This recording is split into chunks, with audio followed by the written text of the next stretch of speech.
Conference, please welcome my good friend and our Green MSP for Mid-Scotland and Fife, Mr. Mark Ruskell.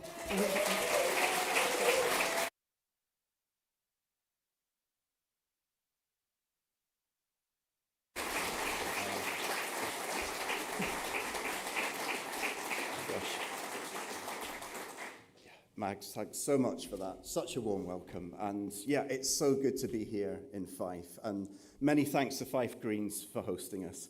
I should say, though, that last time that I was at a Fife Greens AGM meeting, we ended up taking a Duke in the Firth of Forth afterwards. So I don't think that's on the agenda for this conference. But I know that the quiz night tonight is going to be an amazing night. So please get there if you can.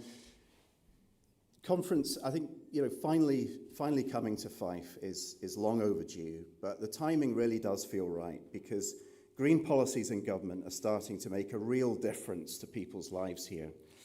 And Fife, of course, bears scars from our industrial past, a time when change was imposed on communities, a time when most things about us were done without us by a remote and unaccountable Tory government. And in Fife, the memory of the unjust energy transition away from coal runs deep and sore. At its peak, there were 50 pits here, with the last closing as recently as 2002. And the coal-fired power stations in Kincardine, Longannet and Methil defined their landscapes and defined their communities. The closure of this industry in the 80s and 90s without any planned transition to new green industries was a betrayal, an utter betrayal, that is still impacting on generations today. And we see that same betrayal played out by this current Tory government. They know that North Sea oil and gas reserves are in decline, and the time for transition, to plan for that transition, is now. And they know that if we're to have any hope of keeping the world safe, that we need to leave most of the oil and gas reserves in the ground.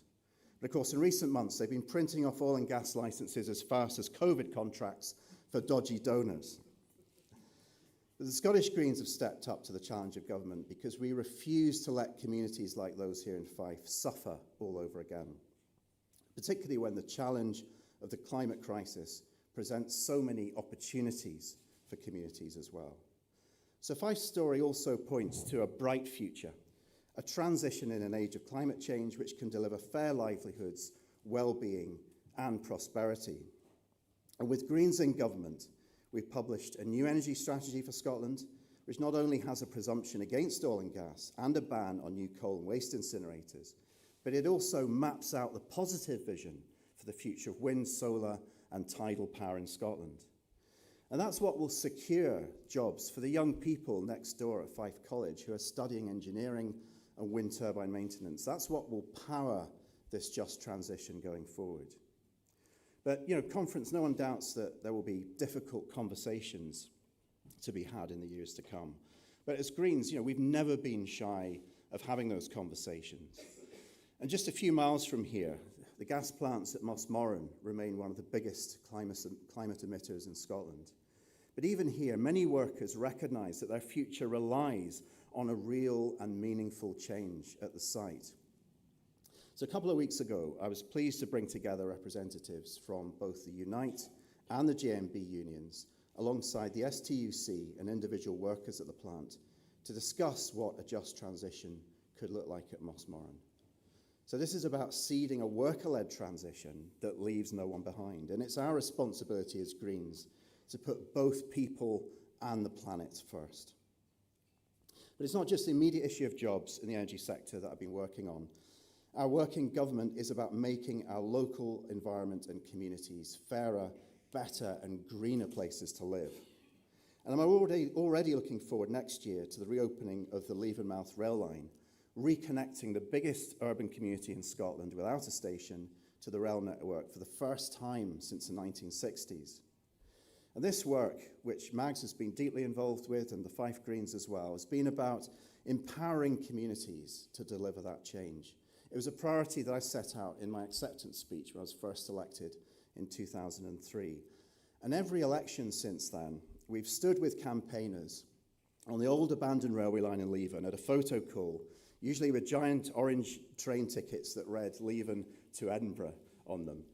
And now this year, I finally got to stand on the newly laid railway tracks at the very same spot, this time swapping the orange tickets for orange high-vis, standing on tracks that will run new services from Leven to the rest of Scotland next spring. So it's been incredible as a Green to be part of that progress, to be part of that story of change here in Fife. And of course, we're continuing to work now with other communities in Newbrook and Carden, St Andrews, to get them back onto the rail network as well. Meanwhile, rail passengers in Fife are already benefiting from the Greens scrapping peak time rail fares, and work will soon begin on electrifying the train network across the kingdom.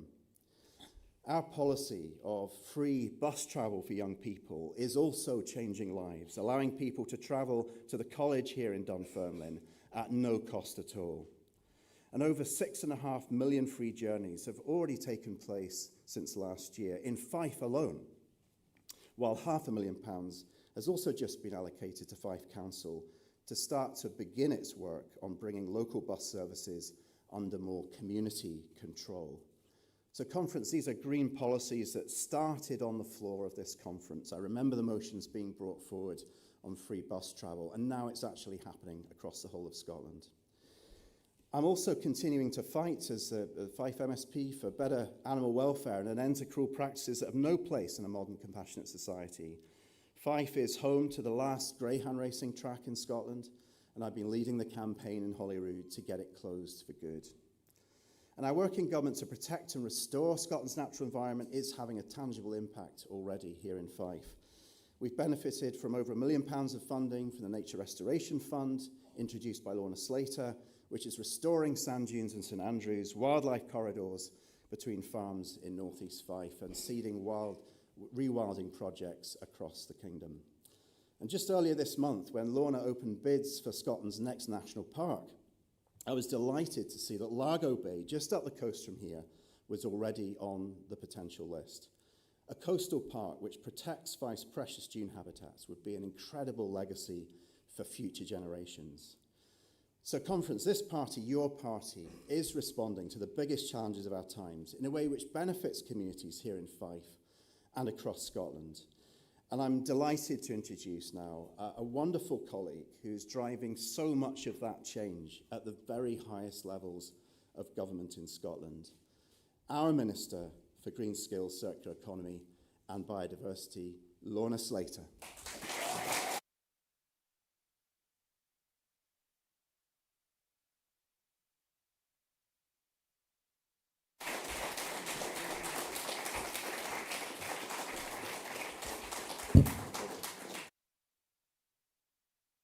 Thank you, conference. Over the last 3 weeks, we have seen unimaginable horror. On October 7th, 1,000 people were murdered in Israel. Children, people young and old, families, innocent civilians had their lives taken from them in an abhorrent act of terror and cruelty. It was a dark day. Since then, the darkness has only deepened. We have seen a brutal bombing campaign on Gaza and the collective punishment of 2 million people. Thousands of innocent civilians are being killed. Millions are being starved of food, water, and electricity. I know there are people in this room who have family and friends in Gaza. You must be worried sick. It's not enough to call for restraint. All governments must actively work for an urgent and lasting ceasefire and an end to the siege.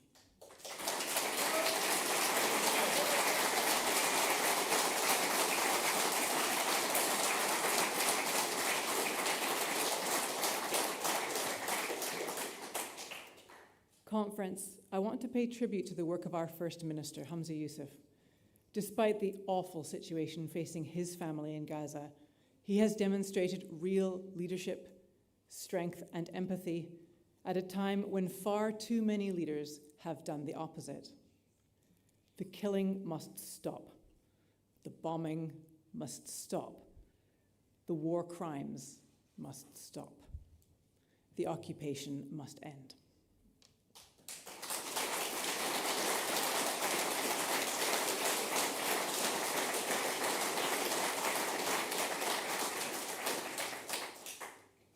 Conference, the Greens are a voice for peace the world over, and that voice is needed now more than ever. We are a party of compassion, of hope, of equality. Over the last 2 years, it has been our privilege to put these values into practice, to roll up our sleeves and take action for people and for planet. That's what the Scottish Greens do every day, in our parliament, in town halls across our country, and in our communities. Conference, it has been a year since we met in Dundee. And what a year! We've more than doubled the Scottish child payment, supporting families all over Scotland and lifting 90,000 children out of poverty. We inflation-proofed Scottish benefits at a time when Westminster has been attacking the most vulnerable. We delivered the biggest expansion of the living wage since devolution and ensured worker representation as a condition for Scottish government funding. We delivered a rent cap and protections for tenants that go far beyond anywhere else in the UK. The Greens are delivering for Scottish people, and we are delivering for our planet too. At COP26 in Glasgow, I announced a new nature restoration fund. Conference, we made that happen. And since that day, I have overseen record investment in nature restoration across Scotland. To date, over £30 million has gone to restoring wetlands, expanding Scotland's rainforests, and saving threatened species. We delivered a historic ban on fox hunting and are consulting on our proposal to ban cruel snares. We are the first and only part of the UK to have banned permission for new incinerators. 670,000 young people are enjoying free bus travel. We are rolling out 20 miles per hour speed limits, bike lanes, and low traffic neighbourhoods. We brought ScotRail and the Caledonian Sleeper into public ownership. We scrapped peak rail fares, making public transport cheaper for all, ending the two-tier pricing system and saving thousands of pounds for people who have no choice about when they travel. These are not just important changes, crucial changes. They are green changes, policies that we can only deliver in government. These changes have never been more urgent. We are putting money into people's pockets during a cost of living crisis, and we are taking action on climate. Conference, the climate crisis is here. It is now, and it threatens all of us. We saw it last week when large parts of our country were underwater. Homes were flooded, families evacuated, lives lost. Flood defences built less than 10 years ago that were meant to stand unbreached for centuries failed. Climate breakdown is moving faster than we ever thought it could, across Scotland and across the world. What was once unthinkable is the new normal. The action we take now is vital to protect ourselves and future generations. Behind this action lies a huge opportunity, an opportunity to build an inclusive, equal, and vibrant economy in Scotland that is based on the green infrastructure and technologies that we need to build. That's why in government we have focused so much effort on the 3 key pillars of a green economy: green transport, green homes, and green energy. Free buses and cheaper trains help households with their bottom line, but they also increase mobility and create economic opportunity. Alongside this, we are making record investments in active travel and expanding and decarbonising our railways. Greens in government are using the powers and resources available to us to create the modern European transport system that we need. Greens are also investing in homes across Scotland. Patrick Harvie, as the Minister responsible for zero carbon homes, will tell you more shortly about how his work is upgrading homes the length and breadth of the country. Finally, the 3rd pillar, green energy. With Greens in government, the green energy sector is growing, thriving. Already, there are over 28,000 jobs in green energy, and last year, renewables in Scotland grew at almost twice the rate that they did in England. Greens in government are champions for green energy, focused on growing this essential industry and ensuring local communities and Scotland as a whole benefit. Last month, the Scottish Government published the onshore wind sector deal, an agreement that will see the onshore wind industry double in size and make big investments in local communities and the supply chain. Today, I'm pleased to announce that the Scottish Government's forthcoming energy strategy and just transition plan will commit to a bold deployment ambition of at least 4, but up to 6 gigawatts of solar power by 2030.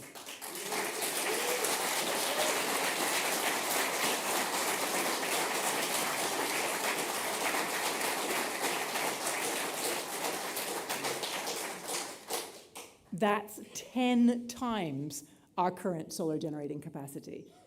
This ambition will be contingent on the industry committing to an appropriate level of community benefit and ensuring that biodiversity standards are met.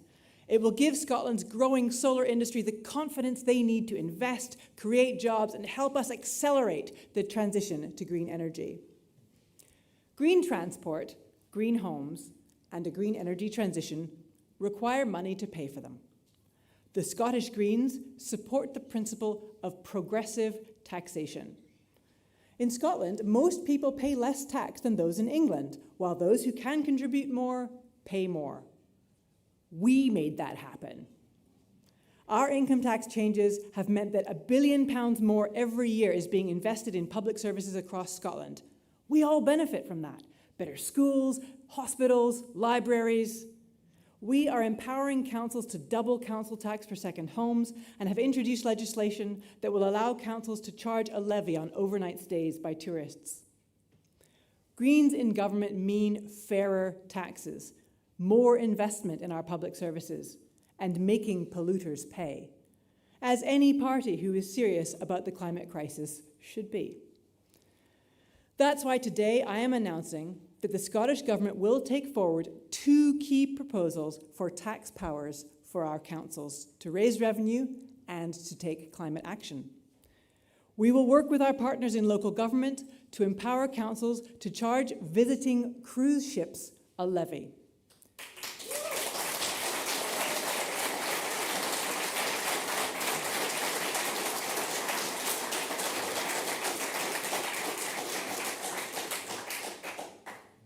This will mean communities that host cruise ships get the investment they deserve. And it is my intention to ensure that councils are empowered to charge the most polluting ships more. This is essential. A typical ship produces the same amount of carbon emissions as 12,000 cars. Operators have been allowed to get away with polluting for too long. A cruise ship levy will empower councils to help tackle this global problem. The second new power for councils has its origins in the passing of the landmark Climate Change Act in 2018. Our climate spokesperson, Mark Ruskell, used that bill to secure the creation of Scotland's Climate Assembly. In government, we are acting on the recommendations made by that assembly. The Climate Assembly proposed a carbon land tax to help drive forward critical changes like woodland creation and peatland restoration. The John Muir Trust have since developed this into a proposal for a local tax. Conference, we are taking the first step towards a carbon land tax.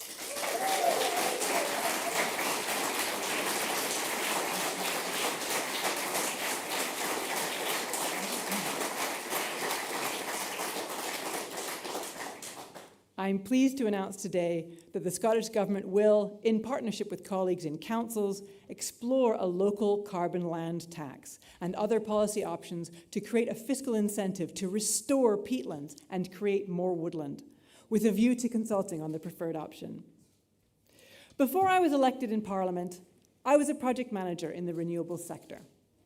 I was on the team that launched the biggest tidal turbine into Scottish waters. And in that time, I worked with people across Scotland and Europe, 11 companies in 6 European countries. It was a great feat of engineering and a tribute to the immense skills that we have here in Scotland. In that role, I was on the front line of the green energy revolution in Scotland. I used to build the turbines, Now I'm helping build the energy strategy for the whole nation.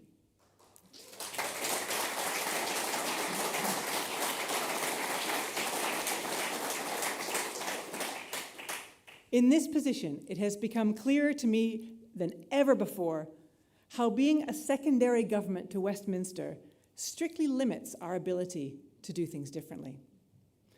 We are using the powers and budget available to us to build a green, inclusive, and vibrant economy, but on so many of the key decisions, our hands are tied behind our back.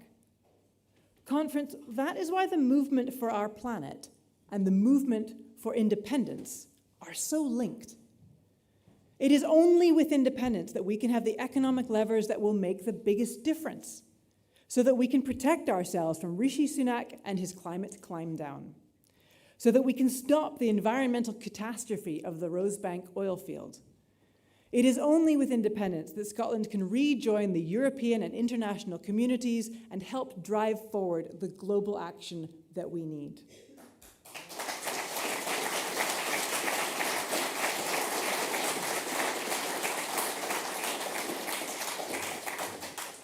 The challenges of government are not just the result of limits of devolution and the Tories' disrespect for the Scottish Parliament.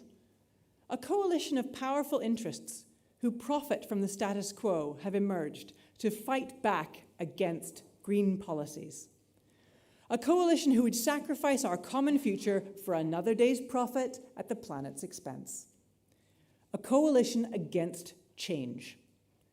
I have seen their full force in the chamber, in the right-wing media, and on social media.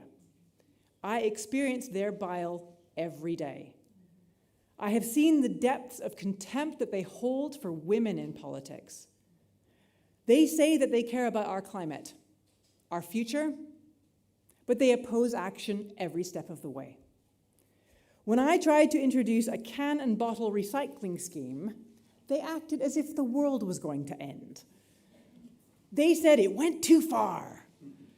They said that all we had to do was wait for the UK scheme, a scheme with no details, no dates, and no plan. Conference, the coalition against change, all lined up together, all of them, the Tories, Labour, and all of the vested interests and their friends. They lined up together and tried to remove me. It did not work.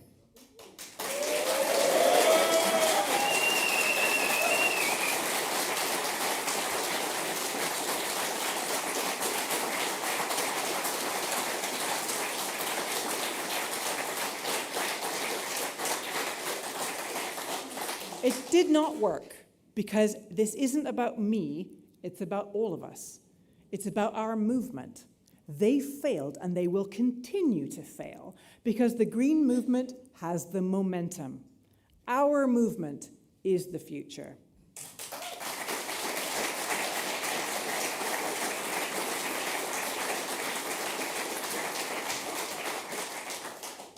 Conference, the Westminster parties are part of the coalition against change. They are dropping even the most basic climate action. Simple low-emission zones, too bold. Saying no to new coal mines and new oil and gas drilling in a climate emergency, unthinkable. So many of the steps we are taking here in Scotland are the steps they've told us are not possible. That is why they're trying to roll back devolution. That is why they are trying so hard to overturn Scottish democracy. The Tories know that they can't win here. They know that the people of Scotland have rejected them and we will reject them time and again. They can see the climate is in chaos. They can see that the climate chaos that we are in, but they are doubling down on fossil fuels that are causing it. The world is burning. What could be more reckless than granting permission for Rosebank oil field? And as for Labour, they can't even bring themselves to oppose it. They would rather keep the big decisions on climate with the Tories in Westminster than with Scotland. Does anyone really believe that Sir Keir Starmer would change anything? Whether it's Brexit, Rosebank, the two-child cap, or trans rights, Starmer is forcing Labour members into line behind the Tories. My message to Labour supporters is simple. Join us. Help the Scottish Greens build a movement.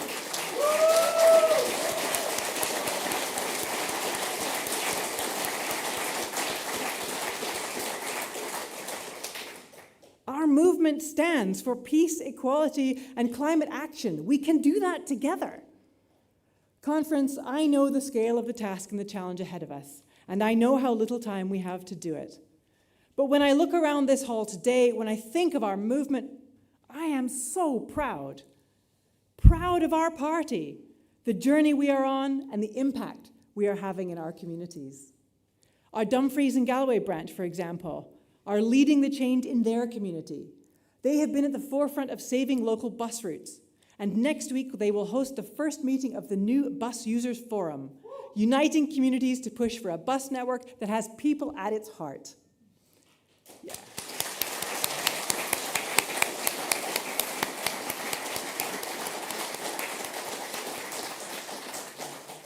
And then there are our incredible Scottish Green councillors. In Glasgow, Green councillors stopped the Tory and Labour coalition against change from wrecking the low-emission zone.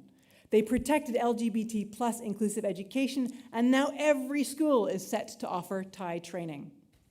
And to make our schools safe and welcoming spaces for trans and non-binary pupils and staff, further specific training is being rolled out for teachers. Kirsten Robb in South Lanarkshire has secured inclusive and accessible places to play. Alex Armitage has led the campaign in Shetland against new oil and gas developments off their coast, making clear the link between climate and health. While Christopher Leask is leading Orkney's Community Wealth Building Task Force and driving forward the just transition to a well-being economy. Our councillors delivering the change we need in their communities across Scotland.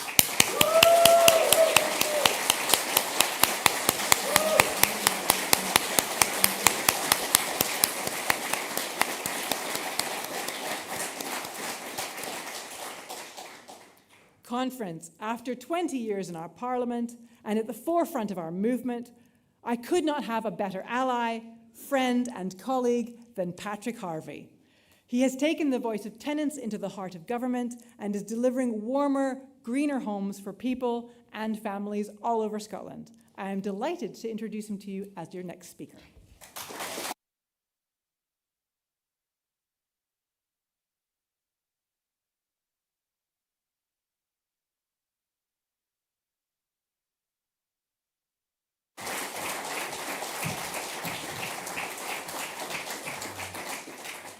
Thanks ever so much. It is always, always, always a pleasure to follow Lorna at our party conference. It's a delight to see everyone brought back together again. And Lorna, can I thank you not just for being a great colleague every day of the week, but for telling that compelling story that you've just told about why we're in government and what we're achieving together as a movement. It's always a delight as well, of course, to have people come back together. We spend so much time staring at each other on screens in our online meetings these days, and I know there are people joining online as well, but there's something lovely about bringing members together at a party conference like this. And I know that it's normal for me to begin by saying a little bit more about where we are, and I think Mags in particular might have been looking forward to my glowing tribute to the wonderful city of Dunfermline. But sorry, not sorry. I'm going to start somewhere else. I'm going to start in Rutherglen, because that's somewhere that Lorna and I and more than a few people in the room here have become very familiar with recently. We all know that a Westminster by-election is a tough one for us. First past the post forces many, many people to vote as though it's a two-horse race. But the expectations and the media exposure and the media pressure is on all parties. So I'd like to begin by asking Conference to join with me in thanking our outstanding candidate in that by-election. Quite an experience for a first-time parliamentary candidate, but he rose to the occasion so well. Can you join me in thanking Cameron Eady and everyone who made up that team in Rutherglen?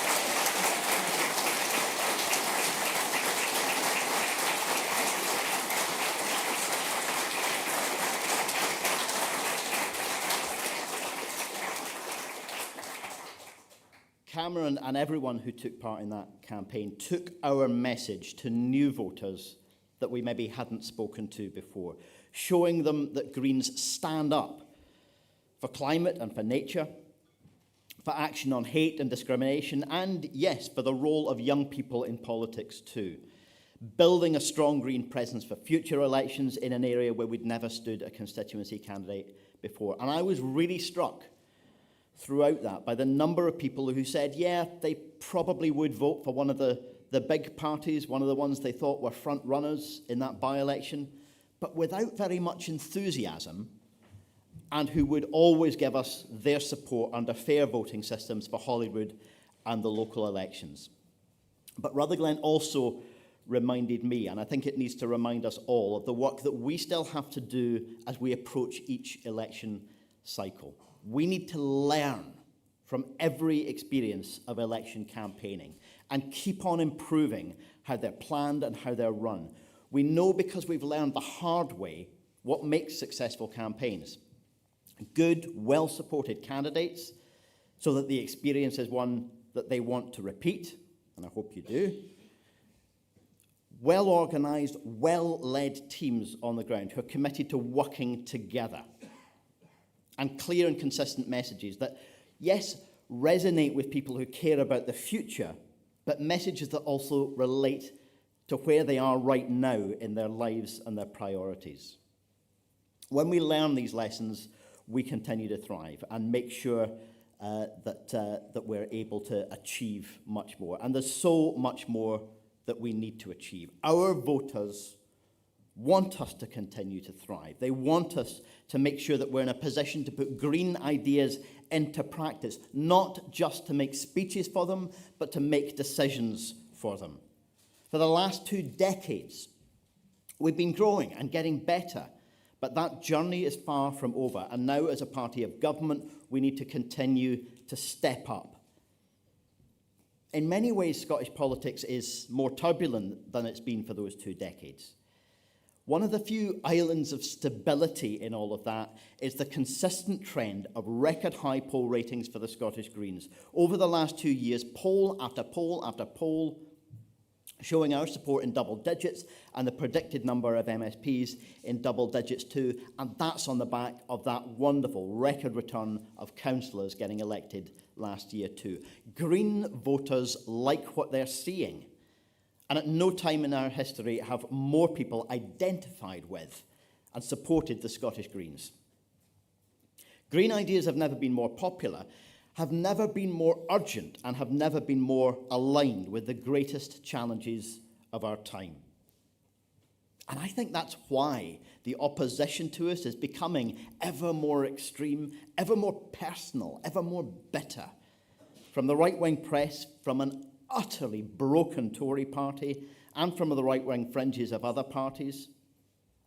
I don't think this hostility is driven by a simple hostility to us personally as ministers or as MSPs or councillors, or even to us as a party specifically. It's aimed at the core ideals of our movement, of a livable planet, of justice, equality and dignity for all people, and of Scotland's right to decide its own future, not because of attachment to one flag or another, but because of a clear, compelling vision of what a Green Scotland could be. And that's why our increasingly desperate opponents hate the Butte House Agreement so much. The people who most want the agreement to fail are the same people who rant on about an imaginary war on motorists. They're the people who fear that 20-minute neighbourhoods are a sinister conspiracy, who regard loft insulation as the front line of communism, and whose hearts bleed for the oppressed landlords of Morningside.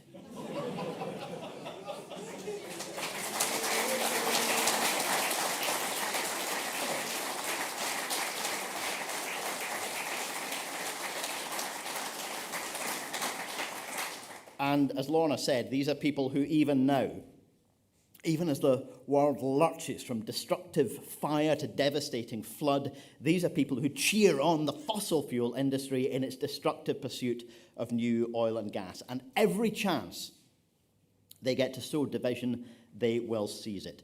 Those whose goal is to get the Greens out of government would leave Scotland with higher rents, colder homes, more polluted air, busier, more dangerous streets, lower pay, and an ever more depleted natural world around us. Greens are here to stand against that bleak vision of the future and show that by our actions, not just our words, we can change it.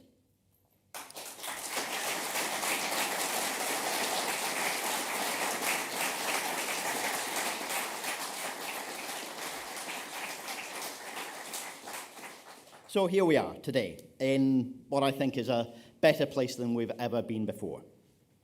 And yes, Mags, I do mean more than just Dunfermline. I mean that as well.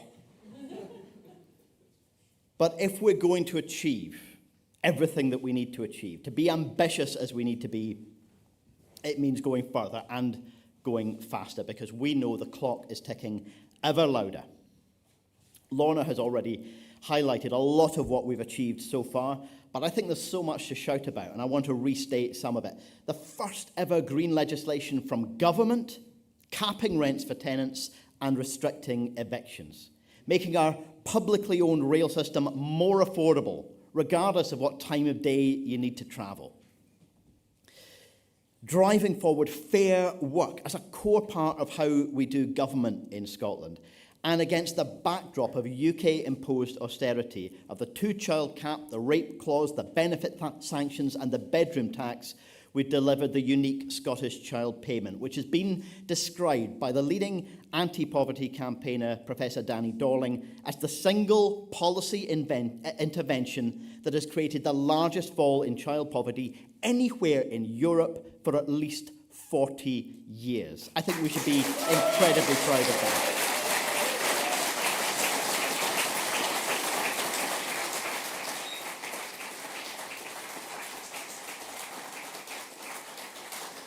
And we've only just got started. From within government, we will be introducing a housing bill in 2024 to deliver rent controls and enhance tenants' rights far ahead of any other part of the UK.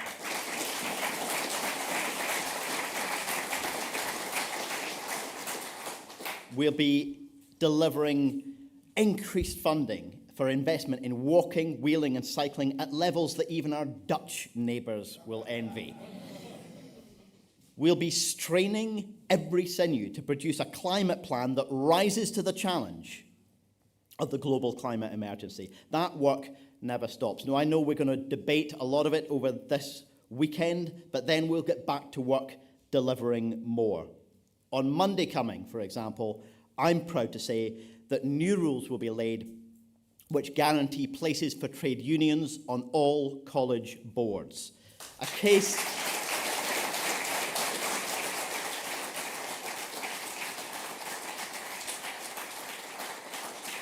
That's a case we've been making for years, and it's deliverable now because Greens are in government.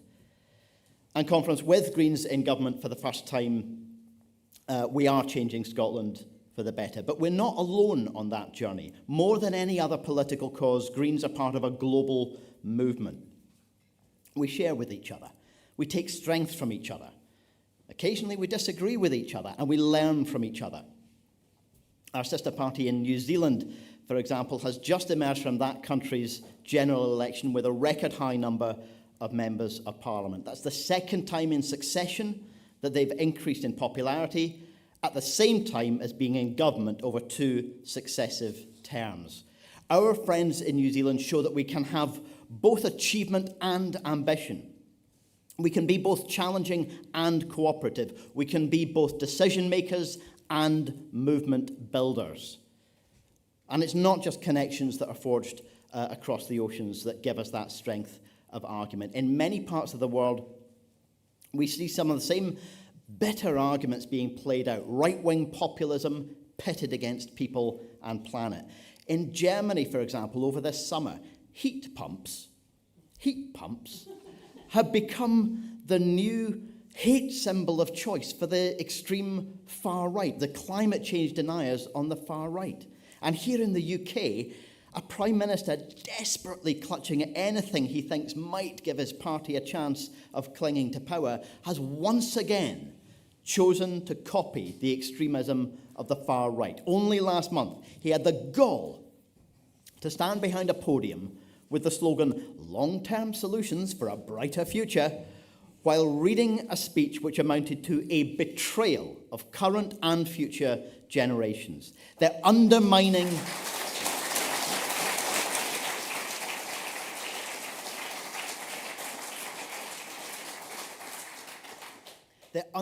their own climate action. They're making ours that much harder as well.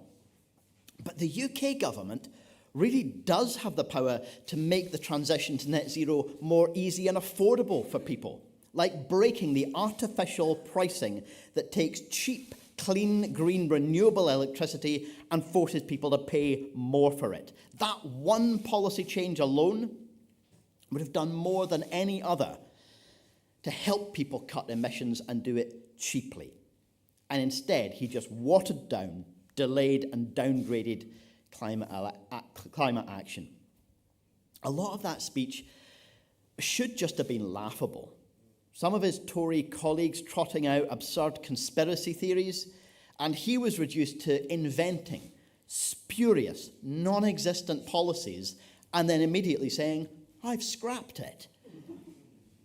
A vacuous Prime Minister with absolutely nothing real to say, not only betraying our future, not only betraying his own manifesto pledges, debasing the office that he holds. And conference, those will not be our choices in government.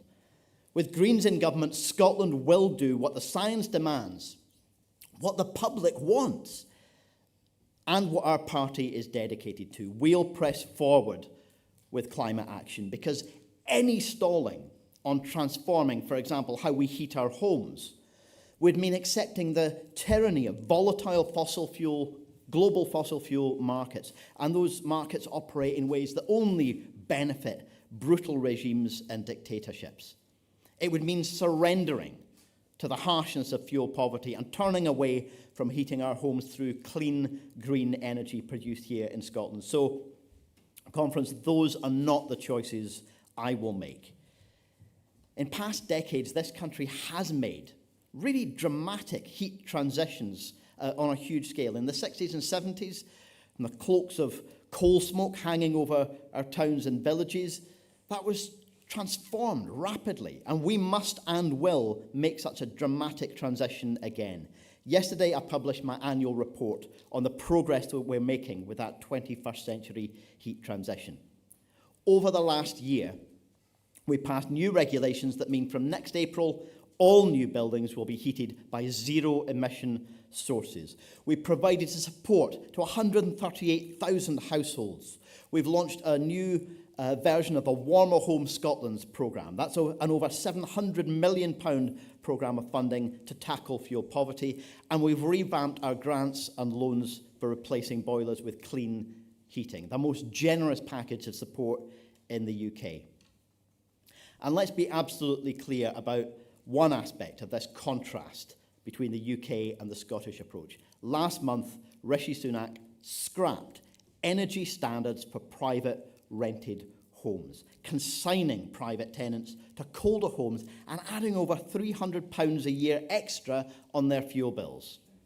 That is not the choice I'm making.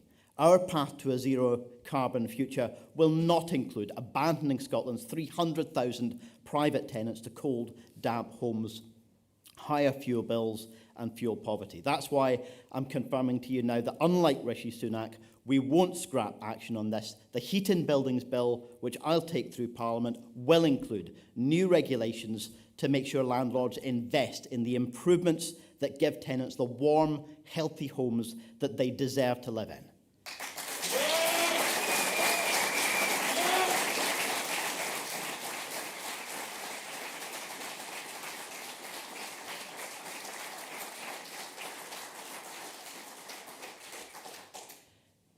Friends, in the next few days, we're going to hit the halfway point of this current session of the Scottish Parliament, and it's a good chance to pause and take stock. With your overwhelming backing, we entered government with the SNP because we recognise that while we don't agree on everything, we do have common ground. And because reaching out for the common ground is always how we've worked, and it gets results. At a time of division the world over, we need politicians who'll seek and find that common ground, and it's always been a core value of Green politics.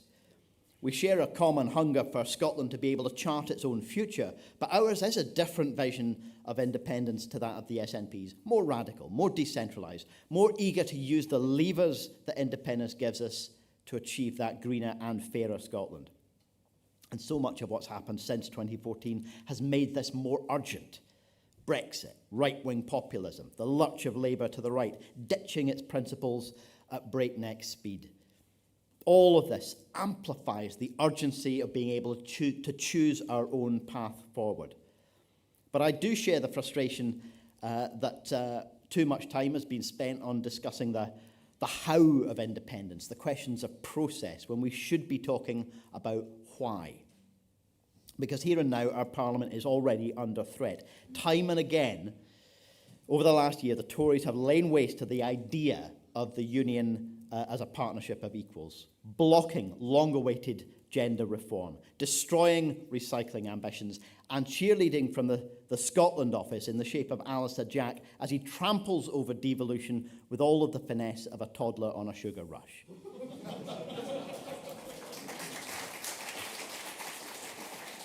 And all too often, Labour, once the party of devolution, have been posted missing when it comes to defending our Parliament. So today we're right to offer Scotland a vision of a greener, fairer and independent Scotland, to protect and expand Scotland's powers and to seek common ground with those who share those aims. The Butte House Agreement sets out that common ground. It also recognises the right to differ on NATO, on air travel, on economic growth, and the pathway for oil and gas development. Most recently, we've seen those differences of views on the issue of local council funding. Now, this is partly about the policy of a council tax freeze, also about how it was announced. And over the last week, Green MSPs and Green councillors have clearly expressed criticisms of the council tax freeze and asked challenging questions about what the phrase fully funded even means. But this whole issue only serves to highlight just how broken local government funding is. The long overdue need for fundamental reform is where this issue should go now, and only with Greens in government will we be able to take it there. At his party conference, the First Minister said he's committed to fundamental reform of local taxation. Those are words that we can welcome, but it's a piece of work that is long, long overdue.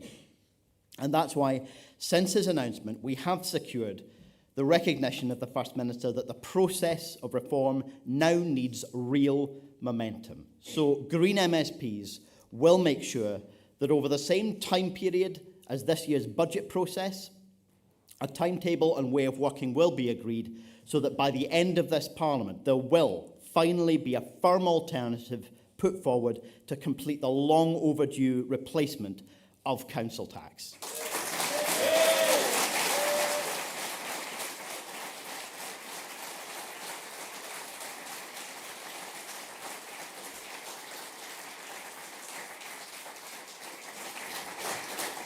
Need to be clear, getting agreement through that process is still going to be a challenge, and Green councillors, we'll need you to play your part as well, leading the case for reform from within Scotland's councils as well. But it's only with Greens at the table that this progress is possible. To step away from government or to step away from working together on council tax as a shared policy concern would be to step away from any prospect of that reform. And colleagues, we have shown ourselves to be a party that delivers on reform. One of the landmark achievements of Greens in Parliament has been the provision of free bus travel for for young people under the age of 22. It's a scheme that was secured from opposition through our cooperation on budgets, but designed and delivered by Greens in government. It's the difference between lining up policy and getting policy over the line. That under 22 bus travel policy has been truly transformative. And I know that we all feel just as passionately about extending the benefits to others. That's why I'm delighted to announce today that we'll be working with the ferry operators to extend the National Ferry Concessionary Travel Scheme to all young people under the age of 22 who live on Scottish islands.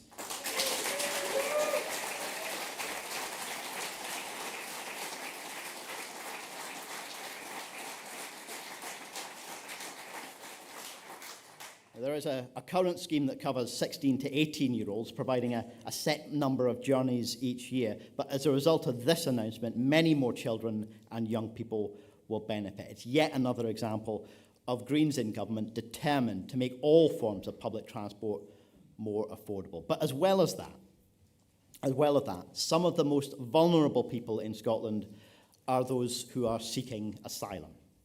And there has been an effective and widely supported campaign to highlight just how difficult it is for those members of our communities to access transport. Now, in Parliament, that's a cause that's been championed by Mark Ruskell and by many councillors, including the excellent work done by Anthony Carroll in Glasgow.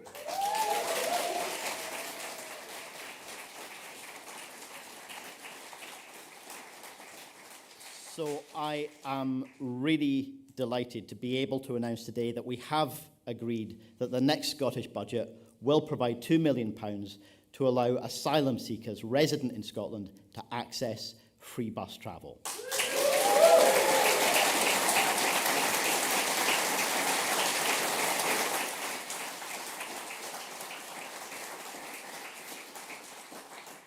Once again, I need to be clear, making this a reality will take some time, and it also means carefully considering any potential negative consequences for people that we're trying to support in light of the hostility that we know they face from the UK government. But we now have a firm commitment to work through the necessary changes and achieve that end. And we'll need to step up pressure as well on the UK government, whether the current one or the next one, to do the right thing, to stop obsessing about cramming people who are seeking asylum onto barges and instead help them freely travel on buses. Conference, with Greens in government, we are continuing to make a crucial difference for people, for planet. The achievements that Lorna and I have highlighted are your achievements. The challenges that we've described, that we face together, they're our shared responsibility to overcome. But the opportunity for the years ahead is to deliver on the full potential for green ideas to make Scotland better. Let's seize that opportunity. Thank you very much and have a fantastic conference.